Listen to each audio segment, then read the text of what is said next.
আঘাতে আল্লাহর নবীর সারাটা শরীর মোবারক রক্তে রক্তাক্ত হয়ে গেল, তার শরীর মোবারকটা ঝাঁঝরা হয়ে গেল। আল্লাহর নবী সাল্লাল্লাহু আলাইহি ওয়াসাল্লাম বেহুশ হয়ে জমিনে পড়ে গেলেন। কাফের বেঈমান বেদিনেরা তারা মনে করলো মুহাম্মদ আর দুনিয়াতে বেঁচে নাই, মুহাম্মদ হয়তো দুনিয়া থেকে একেবারে বিদায় নিয়ে চলে গেছে। এমত অবস্থাতে তারা ওই সময় মারামারি করবে, কাটাকাটি করবে। হযরতে আবু বকর রাদিয়াল্লাহু তাআলা আনহু তিনি হুজুরের বুকটাকে চাপড়ে ধরে, হুজুরের পাজা করে ধরে, একটা পাশে আঙ্গুরের বাগান ছিল বাবা, ওই আঙ্গুর বাগানের ভিতরে আল্লাহর নবীকে নিয়ে গেলে। আগুনের বাগানটা আল্লাহর নবীকে যে আঙ্গুরের বাগানে নিয়ে গিয়েছিলেন, ওই আঙ্গুরের বাগানটা আমি দেখে এসেছি। আল্লাহ পাক এই আঙ্গুরের বাগানটা আমাকে দেখিয়েছেন, আলহামদুলিল্লাহ। ও নওজোয়ান যুবকেরা, তরুণেরা, আল্লাহর নবী সাল্লাল্লাহু আলাইহি ওয়াসাল্লাম রক্তাক্ত অবস্থায় তার সারাটা শরীর মোবারক ঝাঁঝরা হয়ে গেছে। হযরতে আবু বকর সিদ্দিক রাদিয়াল্লাহু তাআলা আনহু হুজুরকে জড়িয়ে ধরে ওই আঙ্গুর বাগানের ভিতরে নিয়ে গেলেন, একটা আড়াল করে রেখে আল্লাহর নবীর মাথা মোবারক হযরতে আবু বকরের হাতের উপরে নিলেন।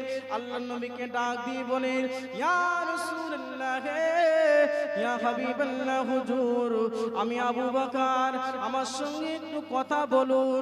ইয়া রাসূলুল্লাহ, ইয়া হাবিবাল্লাহ, হুজুর এখানে আমি আর আপনি ছাড়া কেউ নাই, এখানে আমি আর আপনি ছাড়া দ্বিতীয় অন্য কোনো মানুষ নয়।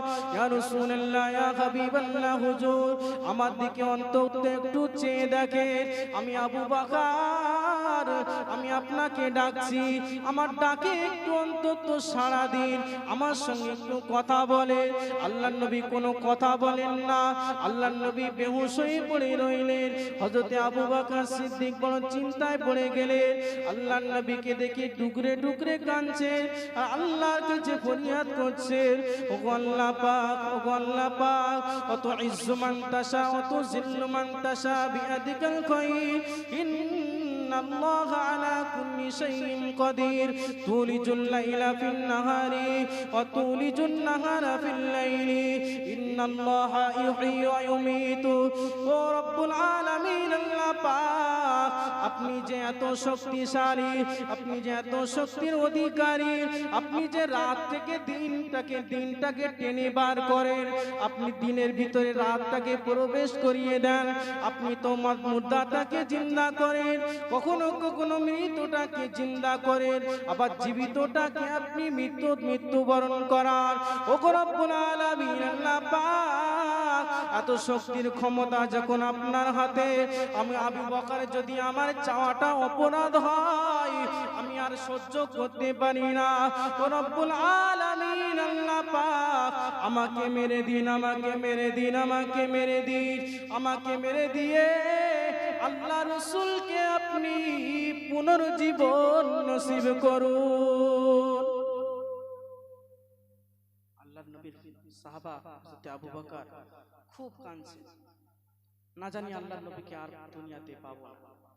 আমি আবু বকর, আমি মারা গেলে মক্কার কোনো ক্ষতি হবে না, কিন্তু আল্লাহর রাসূল এই পরিস্থিতিকে যদি ইন্তেকাল হয়ে যায়, বড় বিপদ হয়ে যাবে। ওগো রব্বুল আলামিন, আল্লাহ আপনি আমাকে মেরে দেন, আমার জানের বদলে আল্লাহ আপনার নবীকে আপনি পুনরুজ্জীবন দান। ওগো নওজোয়ান যুবকেরা, তরুণেরা, আব্বারা, মায়েরা, কানটা কানা করে শুনে রেখে দেন। আবু বকর টুকরে টুকরে কাঁদছে, আল্লাহর কাছে দোয়া করছে। আল্লাহর নবী সাহাবা হযরতে আবু বকরের চোখ দিয়ে দুটি গরম পানি টোসা দিয়ে পড়ে আল্লাহর নবীর কদম মোবারকে পড়লেন, আল্লাহর নবীর চোখে পড়লেন, কপালে পড়লেন। আল্লাহর নবী সাল্লাল্লাহু আলাইহি ওয়াসাল্লাম হুঁশ ফিরে পেলেন। আল্লাহর নবীকে চেয়ে দেখলেন, আল্লাহর নবী চেয়ে দেখলেন আবু বকরের চোখ দুটি লাল হয়ে রয়েছে, তিনি কান্নায় ভেঙে পড়েছেন। আল্লাহর নবী সাহাবা হযরতে আবু বকর সিদ্দিক রাদিয়াল্লাহু তাআলা আনহু ওই পরিস্থিতিতে আল্লাহর নবীকে জিজ্ঞাসা করে, ইয়া রাসূলুল্লাহ, ইয়া হাবিবাল্লাহ, হুজুর আপনার কি কষ্ট হচ্ছে? ইয়া রাসূলুল্লাহ ইয়া হাবিবাল্লাহ হুজুর আপনার কি ব্যথা হচ্ছে? ওই সময় আল্লাহর নবী বলেছিলেন, ও বাবা আবু বকর, আমার কষ্ট হচ্ছে কি না হচ্ছে আমি তোমাকে সব পরে খুলে বলবো। তুমি এখন বলো আসরের নামাজের সময়টা এখন বাকি আছে না অস্ত যায়?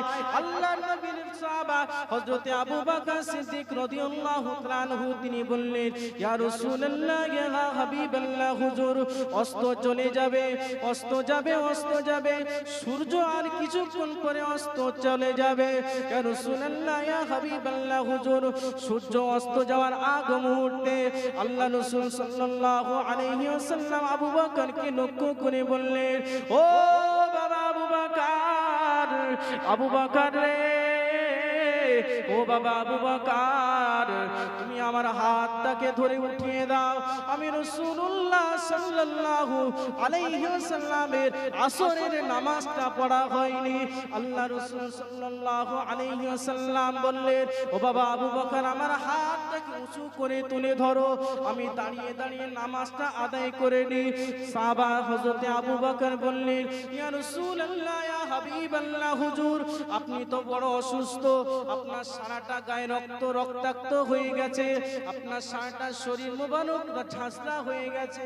ইয়া রাসূলুল্লাহ ইয়া হাবিবাল্লাহ হুজুর আপনি একটু বিশ্রাম নেন, আপনার একটু বিশ্রামের প্রয়োজন রয়েছে। আপনি না হয় মাগরিবের নামাজের পরে আপনি আসরের নামাজটা কাজা আদায় করে দেবেন। আল্লাহ রাসূল সাল্লাল্লাহু আলাইহি ওয়াসাল্লাম হযরত আবু বকরকে লক্ষ্য করে বললেন, ও বাবা আবু বকর শুনে রেখে দাও, জেনে রেখে দাও, কাফের বেঈমান বেদিরেরা আমাকে পাথর দিয়ে আঘাত করেছে। আমি যদি নামাজটা আদায় না করি, আমি যদি নামাজটা ছেড়ে দিই, আমার রূহের যন্ত্রণাটা বেড়ে যাবে। ও আবু বকর শুনে নাও, জেনে নাও, তারা তো আমাকে শরীরটা ঝাঁঝরা করে দিয়েছে, আমি শরীরের ব্যথাটা আমি সহ্য করতে পারবো। ও বাবা আবু বকর শুনে নাও, জেনে নাও, আমার রূহের যন্ত্রণাটা আমি সহ্য করতে পারবো না। ও বাবা আবু বকর আমার রূহের যন্ত্রণাটা বেড়ে গেলে আমি আর সহ্য করতে পারবো না। ও আবু বকর আমাকে দাঁড়িয়ে তুলে দাও একটু, আমি আসরের নামাজটা আদায় করব। আল্লাহর নবী সাল্লাল্লাহু আলাইহি ওয়াসাল্লামকে আবু বকর ধরে দাঁড় করিয়ে দিলেন। আল্লাহর নবী সাল্লাল্লাহু আলাইহি ওয়াসাল্লাম তিনি রক্তমাখা শরীরটাকে নিয়ে, ঝাঁঝরা শরীরটাকে নিয়ে আসরের নামাজটা আদায় করেছিলেন। আমরা কি আমার অনুসারী? আল্লাহর নবী বলছেন, আল্লাহ বলছেন, কুল ইন কুনতুম তুহিব্বুনাল্লাহ ফাত্তাবিউনি ইউহিব্বুকুমুল্লাহ। হে রাসূল তোমার উম্মতকে তুমি বলে দাও, তারা যদি আমি আল্লাহ আমাকে পেতে যায় তারা যেন তোমাকে অনুসরণ করে। আমার জওয়ান ভাইরা, যুবক ভাইরা, ফিরে এসো বাবা। ইসলামটা সহজে আমাদের কাছে আসেনি। আল্লাহর নবী 23টি বছর, এই 13টি বছর আল্লাহর নবী সাল্লাল্লাহু আলাইহি ওয়াসাল্লাম 23 বছর যাবত মক্কায় ছিলেন। মক্কার মানুষদের কাছে শুধু লাঞ্ছিত হয়েছেন, বঞ্চিত হয়েছেন, অপমানিত হয়েছেন আর মার খেয়েছেন, শুধুমাত্র ইসলামটাকে প্রতিষ্ঠিত করবার জন্য, নামাজটাকে আমাদের দ্বারে পৌঁছে দেওয়ার জন্য আল্লাহর নবী এত মার খেয়েছেন। তারপরেও তিনি নামাজটাকে আদায় করেছেন। কোন পরিস্থিতিতে তিনি নামাজটাকে কাজা করেন, যে কোনো পরিস্থিতিতে হোক আল্লাহর নবী নামাজটাকে আগে। আল্লাহর নবী ইন্তেকাল করছে, ইন্তেকাল হয়ে যাচ্ছে, আল্লাহর নবীর মুখ দিয়ে আসসালাত আসসালাত আসসালাত ওমা মালাকাত আইমানুহু, হে আমার উম্মতেরা নামাজ নামাজ নামাজ, আমি একদিন দুনিয়াতে থাকবো না, তোমরা বাবা নামাজটা আদায় করো। আল্লাহর নবী তিনি আমাদেরকে নামাজের কথা বলে গেছেন। আল্লাহর নবী তো সেদিন বেহুশ হয়ে পড়েছিলেন, যেই হুঁশ ফিরলেন সঙ্গে সঙ্গে নামাজের খোঁজ নিচ্ছে। আর আমাদের জওয়ান যুবকেরা বা আমাদের কেউ যদি কোনোদিন আল্লাহ না করে বেহুশ হয়ে পড়ে যায়, কখনো হুঁশ ফেরে সব হতো, কিসের খোঁজ নেই বাবা? একটু গাঁজা হবে, গাঁজা।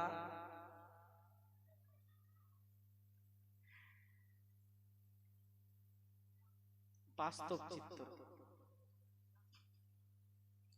আল্লাহর নবী নামাজের খোঁজ নিয়েছিলেন, হুঁশ যখন ফিরেছে। আর আমাদের সন্তানেরা, আমাদের ঘরের ছেলেরা, তারা যদি আল্লাহ না করুক কোনোদিন বেহুশ হয়ে যায়, তাদের হুঁশ ফিরলে তারা আগে লাল পানির খোঁজ নেয়। ফিরে এসো বাবা, মায়েরা, নামাজ পড়ুন, আল্লাহর হুকুম মানুন। ও নওজোয়ান যুবকেরা, তরুণেরা, আব্বারা, মায়েরা, কান খাড়া করে শুনে রেখে দেন বাবা। আল্লাহর নবী সাল্লাল্লাহু আলাইহি ওয়াসাল্লাম যেদিন অসুস্থ হয়ে পড়েছিলেন, আর তিনি সুস্থ হননি, ওই অসুস্থতার কারণে তিনি ইন্তেকাল হয়েছিলেন। পূর্বের ঘটনাটা বলেছি। আল্লাহর নবী ওদিন মসজিদে নববী শরীফেতে গিয়ে নামাজটা আদায় করেছিলেন, কিন্তু আল্লাহর নবী সাল্লাল্লাহু আলাইহি ওয়াসাল্লাম এমন সময় গিয়েছে, আল্লাহর নবী তানার হুজরা মুবারক থেকে এমন অবস্থা গিয়েছে, তিনি আর মসজিদে নববী শরীফে এসে নামাজটা আদায় করতে পারেননি। আল্লাহর নবী সাল্লাল্লাহু আলাইহি ওয়াসাল্লাম তিনি আল্লাহর নবী সাল্লাল্লাহু আলাইহি ওয়াসাল্লাম আম্মা জান আয়েশা সিদ্দিকা রাদিয়াল্লাহু তাআলা আনহুর ঘরে অবস্থান করছেন। মসজিদে নববী শরীফেতে নামাজ শুরু হয়ে গিয়েছে। আল্লাহর নবী সাল্লাল্লাহু আলাইহি ওয়াসাল্লাম আম্মা জান আয়েশা সিদ্দিকা রাদিয়াল্লাহু তাআলা আনহুকে ডাক দিয়ে বলেন, ও বিবি আয়েশা, ও বিবি আয়েশা, এদিকে এসো বাবা, এদিকে এসো। আমার মাথাটা একটু উঁচু করে তোলো, আমার মাথাটা একটু উঁচু করে দাও। আল্লাহর নবী সাল্লাল্লাহু আলাইহি ওয়াসাল্লামের মাথা মোবারকটা উঁচু করে দিলেন। আল্লাহর নবী সাল্লাল্লাহু আলাইহি ওয়াসাল্লাম আল্লাহর নবী সাল্লাল্লাহু আলাইহি ওয়াসাল্লাম তিনি দেখতে পেলেন মসজিদে নববী শরীফে নামাজ আদায় করছেন সাহাবারা। আল্লাহর নবী ডুকরে ডুকরে কেঁদে ফেললেন। আল্লাহর নবী ডুকরে ডুকরে কেঁদে ফেললেন। আল্লাহর নবীর বিবি আম্মা জান আয়েশা সিদ্দিকা রাদিয়াল্লাহু তাআলা জিজ্ঞাসা করে, ইয়া রাসূলুল্লাহ, ইয়া হাবিবাল্লাহ, হুজুর কোন কারণে আপনি কাঁদছেন? মা ইবকি কা ইয়া রাসূলুল্লাহ, কি কারণে আপনি কান্না করছেন? এখন তো আপনার তো কোনো দুঃখের কারণ নয়, এখন আপনি কি জন্য কাঁদছেন? ওই সময় আল্লাহর নবী উত্তর দিতে গিয়ে বলেছিলেন, ও বিবি আয়েশা, শুনে রেখে দাও, জেনে রেখে দাও, আমি আজকে মসজিদে নববী শরীফেতে নাই, আমার অনুমতিতে সাহাবা রিদওয়ানুল্লাহু আজমাইন হুজুরা নামাজ আদায় করছে। আমি একদিন দুনিয়া ছেড়ে বিদায় নেব, দুনিয়া ছেড়ে পর্দা নিয়ে চলে যাব। না না, দুনিয়াতে আমি একদিন থাকবো না, কিন্তু আমি দুনিয়াতে না থাকা অবস্থাতে যে আমার সাহাবারা এমন অবস্থাতে নামাজ আদায় করবে, এর বাস্তব চিত্রটা আমি রাসূলুল্লাহ দেখতে পাচ্ছি। ওই আনন্দে আমি রাসূল কেঁদে ফেলেছি। হে বিবি আয়েশা, এটা আমার কোনো দুঃখের কান্না নয়, আজকের আমার আনন্দেরই কান্না। কারণ আমি রাসূল দুনিয়াতে একদিন থাকবো না, দুনিয়াতে একদিন বিদায় নিয়ে চলে যাব। আমার সাহাবারা আমার অবর্তমানে তারা এমন করে নামাজ আদায় করবে, এই চিত্রটা আমার ফুটে উঠেছে, আমার সামনে ফুটে উঠেছে। তাকবীর দেন, নারায়ে তাকবীর, নারায়ে তাকবীর,